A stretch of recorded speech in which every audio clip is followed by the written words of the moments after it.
Hello guys, welcome to our channel जेदे online class. और हम लोग ने पिछले वीडियो में 1 point practice set number 1.1 complete कर चुका है। तो अभी हम लोग को प्रैक्टिस सेट 1.2 चालू करना है, लेकिन उसके पहले क्या करना है, हम लोग को दो थियरम है मेन, बेसिक प्रोपोर्शनैलिटी थियरम और एंगल बाइसेक्टर थियरम। वो आज हम लोग वीडियो में पढ़ेंगे और क्या करेंगे, प्रैक्टिस सेट 1.2 का क्वेश्चन नंबर 1 है वो सॉल्व करेंगे। ठीक है, चलो चालू करते हैं। बेसिक प्रोपोर्शनैलिटी थियरम क्या है वो पहले देखते हैं। तो बेसिक प्रोपोर्शनैलिटी थियरम का जो स्टेटमेंट है वो उसको पढ़ के समझते हैं हम लोग पहले। तो देखो यहाँ पे मैंने स्टेटमेंट लिखा है, if line parallel to a side. देखो इफ लाइन, देखो ये लाइन एल है, पैरेलल टू अ साइड, कौन से साइड को पैरेलल है, बीसी को।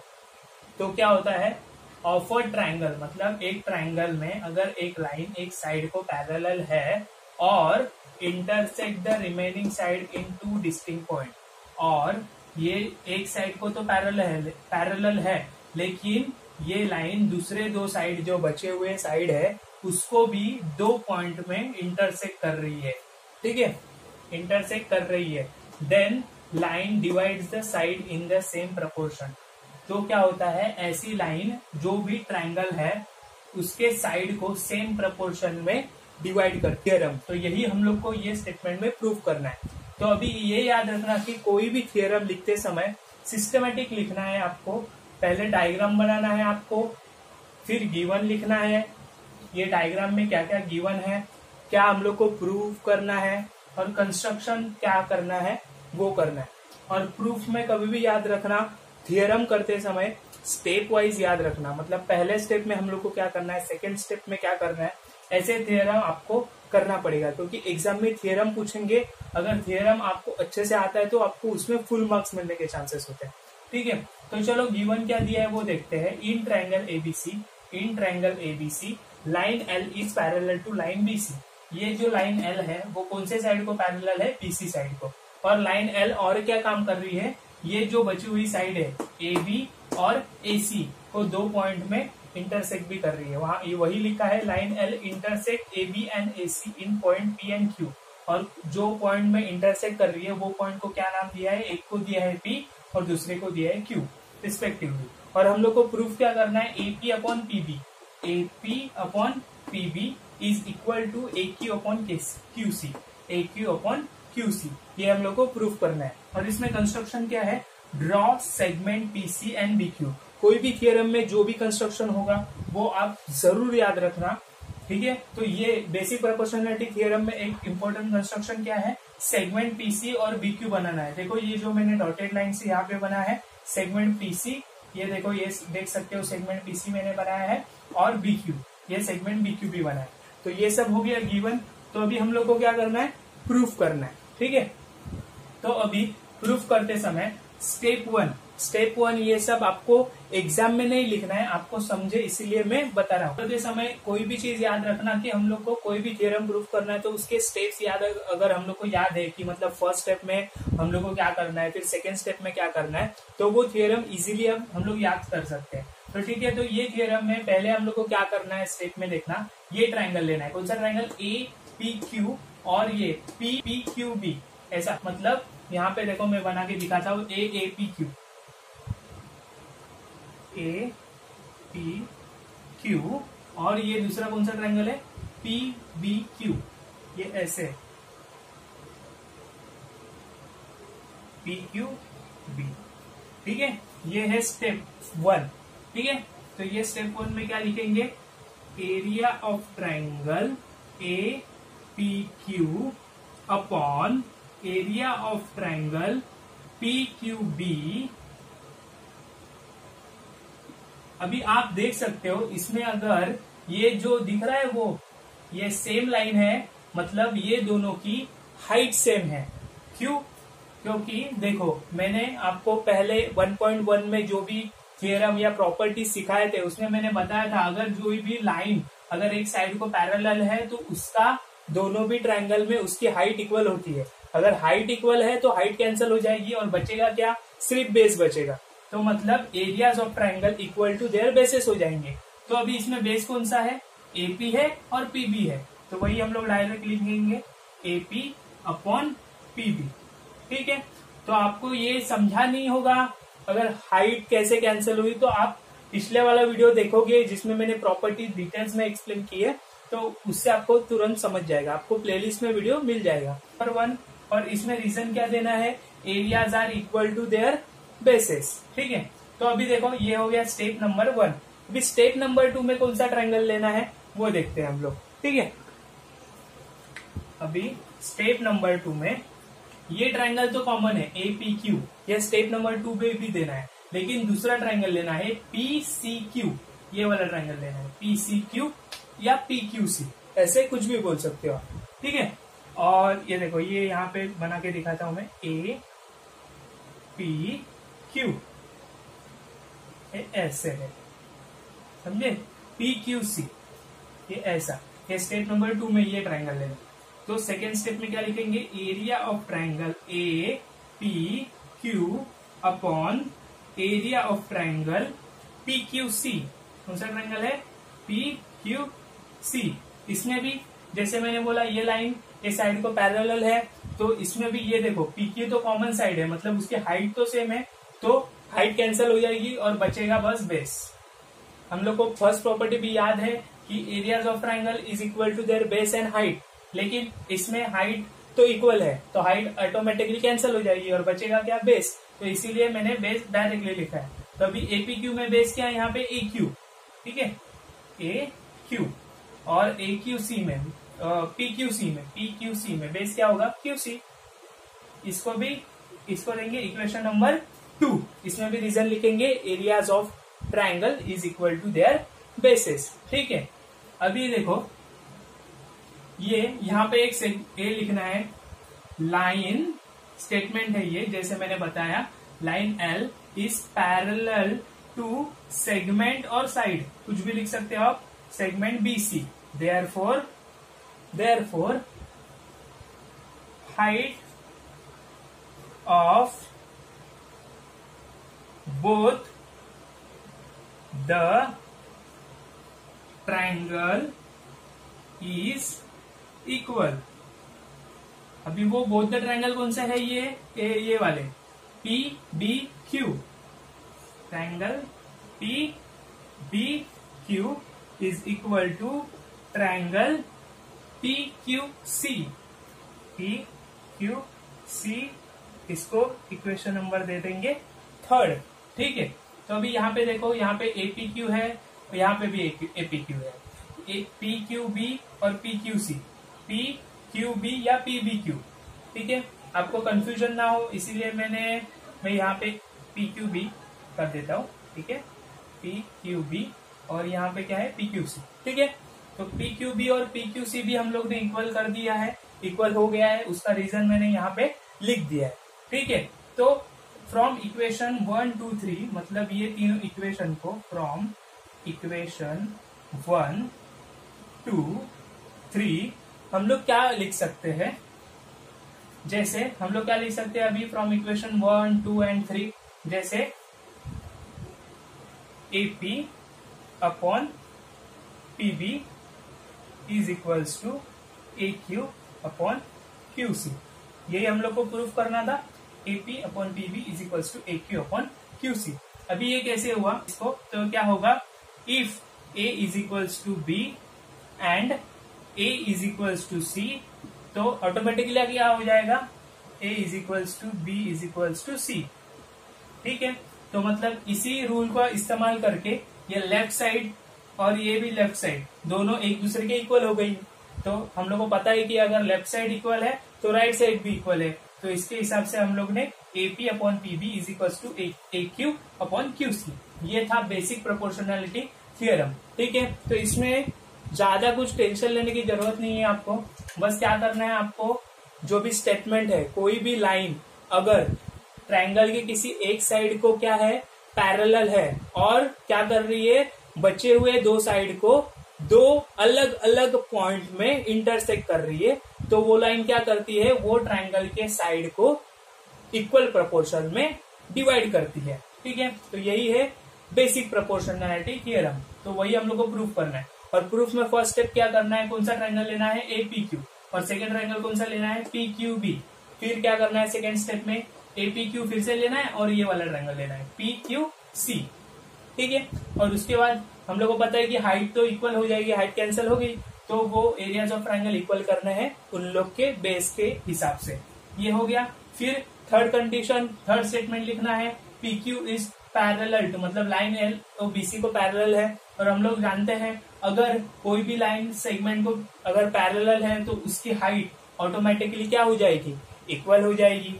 ठीक है, और ये दोनों का बेस तो ऑलरेडी इक्वल है। देखो यहाँ पे देख सकते हो हम लोग PQ ये दोनों में कॉमन है, तो बेस भी इक्वल है, हाइट भी इक्वल है, तो क्या बचा, सिर्फ ये ट्रायंगल एक दूसरे के क्या हो गए, इक्वल हो गए। तो ये तीनों स्टेटमेंट को मिलाकर हम लोग को ये पता चला कि AP upon PB is equal to AQ upon QC। यही हम लोग को प्रूफ करना था, हो गया।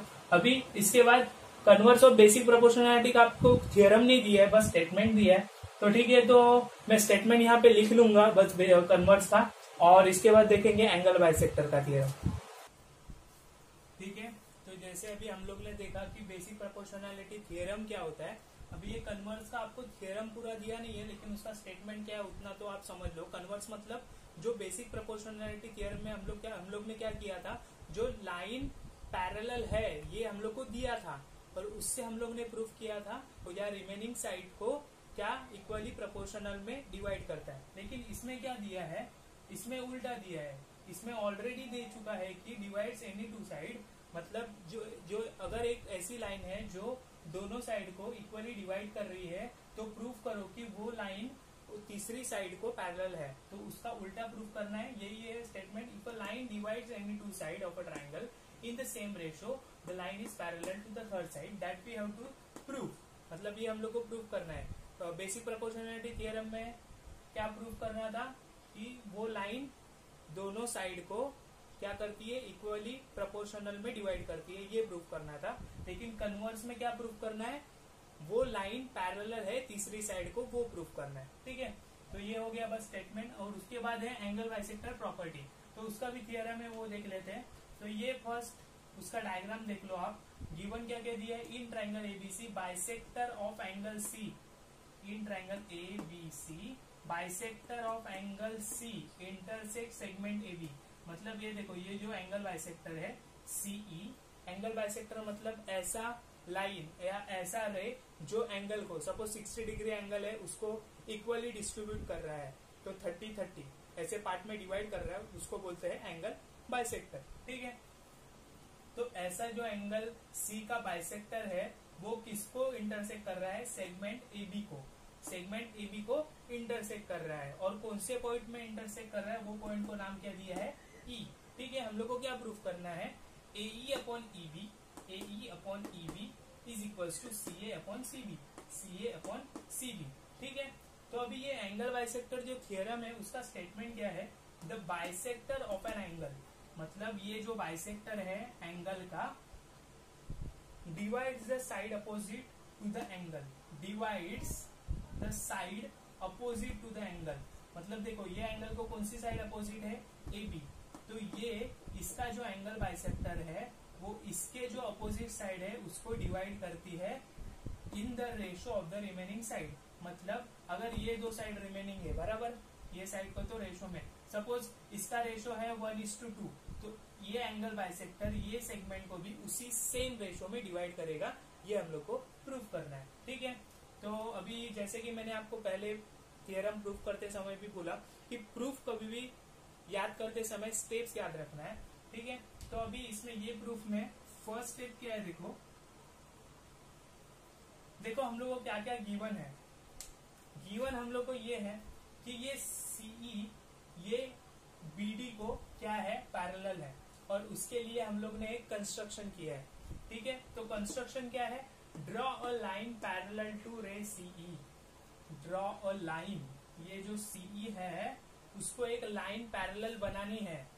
वो कैसी बनानी है, वो ऐसी बनानी है जो पॉइंट B से पास हो और extend AC so as to intersect it and point D। मतलब ये AC को एक्सटेंड करना है कहाँ तक, पॉइंट D तक, और ये जो लाइन निकल रही है B पॉइंट से वो एक दूसरे को इंटरसेक्ट होनी चाहिए पॉइंट D पे। तो ये जो मैंने रेड मार्कर से दिखाया है आपको वो कंस्ट्रक्शन है। मतलब कंस्ट्रक्शन में क्या करना है, ये जो AC साइड है उसको एक्सटेंड करना है पॉइंट D तक, और पॉइंट B से एक लाइन खींचनी है। वो भी कैसे खींचनी है, वो CE को पैरेलल होनी चाहिए वैसे खींचनी है। और वो जहां ये दोनों लाइन जहां इंटरसेक्ट करेंगी वो लाइन का पॉइंट, वो पॉइंट को नाम देना है D। ठीक है, तो ये हो गया कंस्ट्रक्शन। तो पहले अभी प्रूफ में देखते हैं। अभी जैसे कि कंस्ट्रक्शन से हम लोग को पता चल रहा है कि ये CE पैरेलल है BD के। CE is parallel to BD बराबर, and transversal is equal to, transversal कौन सा है, AD है ट्रांसवर्सल। तो अभी ये डायग्राम में अगर आपको नहीं समझ रहा है तो देखो, ये CE है, ये है सपोज ये CE है और ये है BD। ठीक है, ये एक दूसरे को पैरेलल है, देखो जैसे यहाँ पे आप देख सकते हो। और ये AD ट्रांसवर्सल है। तो ट्रांसवर्सल का काम क्या होता है, देखो ये ऐसा AD है, ये ऐसा AD है, वो ट्रांसवर्सल है। ठीक है, ये है AD। हो गया। अभी इससे हम लोग को क्या पता चल रहा है कि angle ACE, angle ACE is equal to DB, is equal to angle CDB। और हम लोग इसका रीजन क्या देंगे, करस्पॉन्डिंग एंगल। क्या है रीजन, करस्पॉन्डिंग एंगल। ठीक है, तो ये हो गया करस्पॉन्डिंग एंगल बराबर। और इसके बाद क्या है, अभी ये तो हो गया करस्पॉन्डिंग एंगल। और क्या हो गया, अभी सपोज अगर हम लोग ये CE और BD तो पैरेलल है और इसमें हम लोग ने ट्रांसवर्सल लिया है AD, लेकिन अगर CE is parallel to BD और एक ट्रांसवर्सल है इसमें, कौन सी ट्रांसवर्सल है, ट्रांसवर्सल BC, ये ट्रांसवर्सल है। तो इसमें कैसे होगा, ये है CE, ये है BD, ये है CE, ये है BD, और ये BC को ट्रांसवर्सल ले रहे हैं हम लोग ऐसे। ठीक है, ये हो गई BC, ये ऐसी ट्रांसवर्सल हो गई। ठीक है, तो अभी देखो जैसे कि मैंने बोला करस्पॉन्डिंग एंगल मतलब देखो ये एंगल है और ये एंगल है, ACE और CDB, ये एंगल एक दूसरे के इक्वल है। क्यों, क्योंकि करस्पॉन्डिंग एंगल। ठीक है, तो जैसे वैसे ही ये देखो ऐसा Z में एक एंगल बन रहा है यहाँ पे और यहाँ पे, ये यहाँ Z दे सकते हो, वो एंगल को बोलते हैं अल्टरनेट एंगल। तो क्या हो जाएगा, CEB and BC as transversal. ठीक है, ट्रांसवर्सल। और एंगल, तो जैसे अभी दूसरा क्या है, EC पैरेलल है BD के और BC ट्रांसवर्सल है। तो आप देख सकते हो यहाँ पे एक अल्टरनेट एंगल बना है ECB और CBD में। ये जो Z टाइप में जो एंगल बना है उसको बोलते हैं अल्टरनेट एंगल। तो वो एक दूसरे के इक्वल होते हैं। Angle ECB is equals to angle CBD, angle CBD। और रीजन होगा अल्टरनेट एंगल। क्या होगा रीजन, अल्टरनेट एंगल। ठीक है, तो ये हो गया इक्वेशन नंबर 1, ये हो गया इक्वेशन नंबर 2। लेकिन हम लोग में गिवन में भी क्या है, angle ACE, angle ACE is equals to angle ECB, ECB क्या है ये गिवन। ये हो गया इक्वेशन नंबर 3। तो देखो ये इक्वेशन ऑब्जर्व करो और ये इक्वेशन ऑब्जर्व करो। इसमें क्या है, ACE, ये ACE है और ये ECB है, ECB 1-2 में लेफ्ट साइड में ACE है और ECB है। और थर्ड इक्वेशन में क्या प्रूफ हो रहा है, ACE और ECB एक दूसरे के क्या है, इक्वल है। मतलब क्या हो गया, लेफ्ट साइड इक्वल हो गई तो राइट साइड भी क्या हो जाएगी, इक्वल हो जाएगी। तो फ्रॉम 1, 2, 3 हम लोग क्या लिख सकते हैं, angle CBD is equals to angle CDB, angle CDB is equals to angle CBD, B D, C B D, angle C D B is equals to angle C B D. ये हम लोग को आ गया, ये है स्टेप नंबर 1। ठीक है, तो ये फर्स्ट स्टेप में था। अभी एक बार फिर से अगर हम लोग रिवाइज कर लेते हैं। हम लोग ने क्या किया, ईसी पैरेलल है बीडी के, और कौन सा ट्रांसवर्सल लिया, पहले टाइम एडी को ट्रांसवर्सल लिया करके angle ACE is equal to angle CDB कर दिया। ठीक है, तो उसके बाद EC is parallel to BD, लेकिन ट्रांसवर्सल हम लोग ने बदल दिया, वो है बीसी। तो उसके बाद हम लोग ने क्या किया, E C B is equal to C B D. क्यों, क्योंकि वो अल्टरनेट एंगल है, यहाँ पे मैंने दिखा दिया था डायग्राम से। ठीक है, तो वो थर्ड इक्वेशन में क्या है, लेकिन हम लोग को पता है कि ए सी ई ये इक्वल है सीई बी से। क्यों, क्योंकि ये गिवन है। अगर इससे थर्ड इक्वेशन से हम लोग को पता चला, in equation 1 and 2 left hand side अगर इक्वल हो जाती है तो राइट हैंड साइड भी इक्वल हो जाएगी, और इससे हम लोग को ये मिला angle C D B is equal to angle C B D. ठीक है, तो इसको थर्ड इक्वेशन दे देते हैं। अभी हम लोग देखते हैं यहाँ पे इन ट्रायंगल, ये स्टेप नंबर 2 है। जैसे मैंने कहा, मैंने आपको पहले भी बताया कि स्टेप्स याद रखना, पहले कौन सा ट्रायंगल लेना है, फिर वो ट्रायंगल में क्या क्या चीजें करनी है आपको, वो सब अगर आप याद रखोगे तो, और रीजंस याद रखोगे तो बिल्कुल इजीली फुल मार्क्स मिलेंगे आपको थ्योरम में।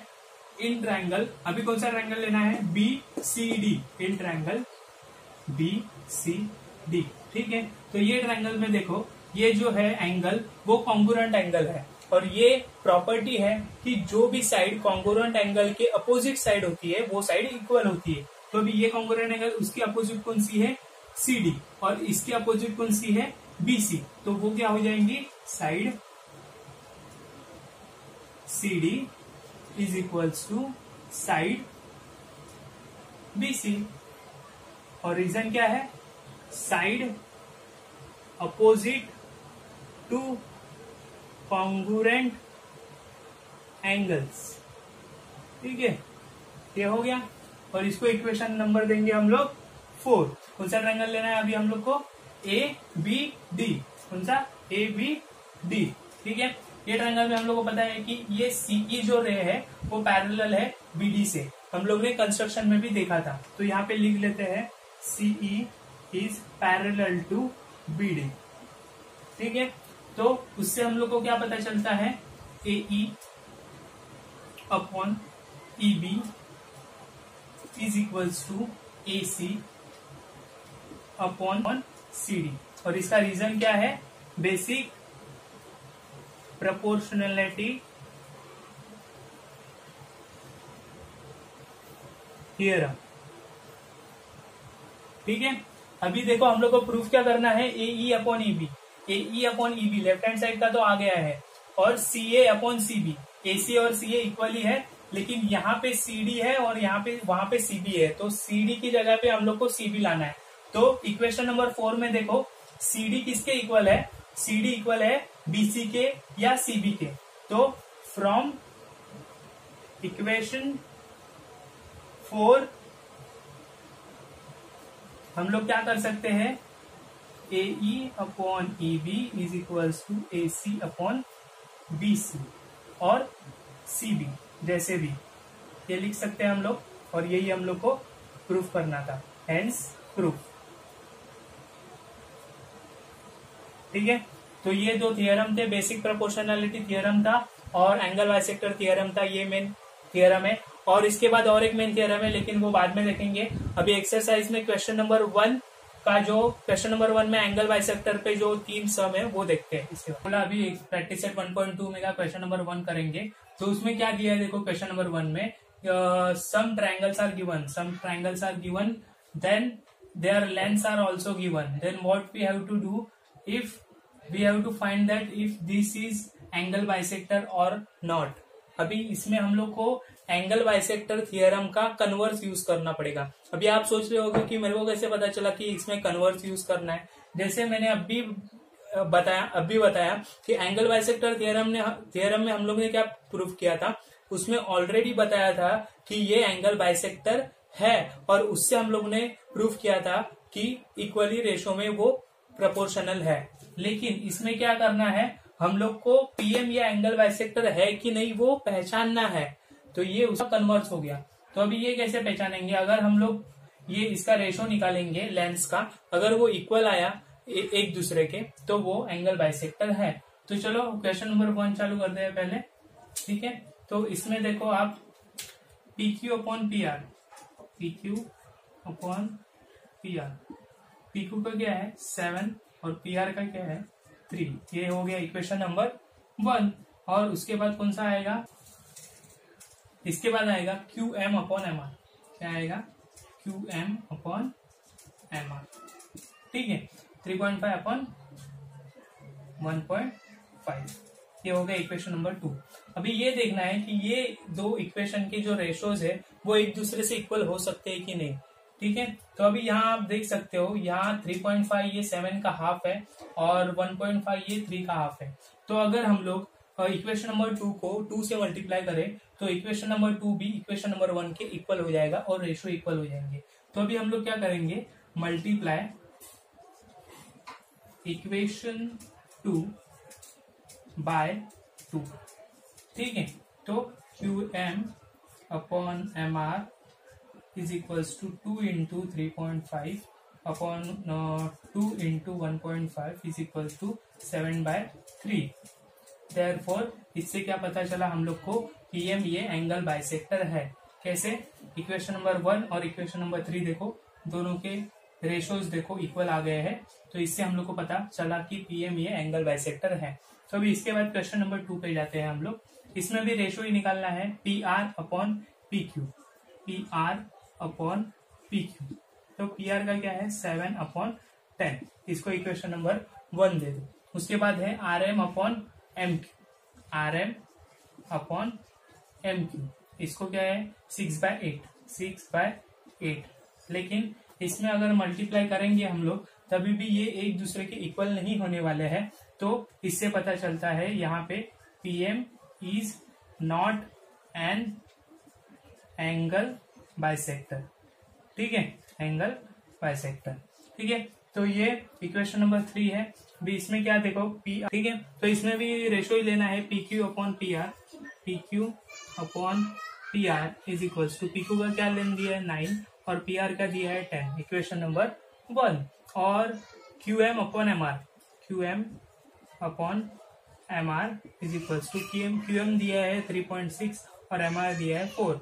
ये हो गया इक्वेशन नंबर 2, 2/10, ठीक है। तो Q M upon M R is equals to क्या हो जाएगा 36/40। यहाँ पे इक्वेशन तो हो गया 1 और 2।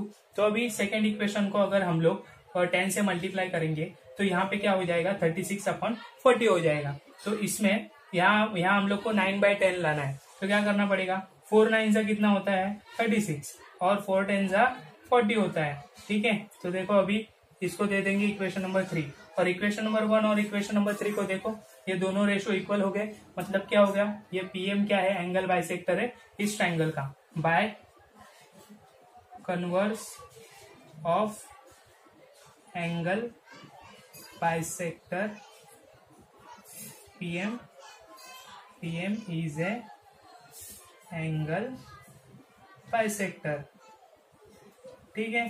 तो ये हो गया है क्वेश्चन नंबर 1 सॉल्व हम लोग का प्रैक्टिस सेट 1.2 में का। अगर आपको स्क्रीनशॉट लेना है तो ले लो।